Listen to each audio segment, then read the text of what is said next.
Hello നമസ്കാരം.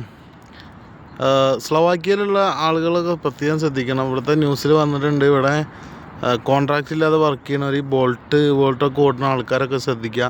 Passport contract അങ്ങനത്തെ കാര്യങ്ങളൊന്നും കയ്യിലില്ലെങ്കിൽ നല്ല ഫൈൻ അടിക്കും ഇവർ. പ്രത്യേകിച്ച് നമ്മുടെ പാസ്പോർട്ടും RP കാർഡൊക്കെ കയ്യിൽ വേണം എല്ലാവരും. അപ്പോൾ അതാരും മറക്കരുത്. തീർച്ചയായിട്ടും ഇല്ലെങ്കിൽ നല്ല ഫൈൻ അടിക്കും. അതേപോലെ ഇവർ ഡീപ്പോർട്ട് ചെയ്ത് വിടാനുള്ള സാധ്യത ഉണ്ട് എന്നുള്ളത് ഒരു പ്രത്യേകം പറഞ്ഞിട്ടുണ്ട്. അപ്പോൾ എല്ലാവരും നിങ്ങളുടെ രേഖകളെല്ലാമായിട്ടാണ് പുറത്തിറങ്ങേണ്ടത്. അതേപോലെ ഈ ബോൾട്ടൊക്കെ ഓടാൻ പോകുന്ന ആൾക്കാർ, ബോൾട്ട് ഓടാൻ പോണവർ അതിൻ്റേതായ കോൺട്രാക്റ്റും പേപ്പേഴ്സും ഇല്ലെങ്കിൽ അതിന് നിൽക്കണ്ട, ഇവിടെ നിന്ന് കയറി പോകേണ്ടി വരും. കാരണം ഇവിടെ പണിക്ക് വന്നിട്ട് തൽക്കാലമായിട്ടൊക്കെ ചെയ്യുന്ന കുറേ ആൾക്കാരുണ്ട്. അപ്പോൾ അവരൊക്കെ ശ്രദ്ധിക്കുക, സ്റ്റുഡൻസൊക്കെ ശ്രദ്ധിക്കുക. അപ്പോൾ ആ കാര്യം തീർച്ചയായിട്ടും മറക്കരുത്.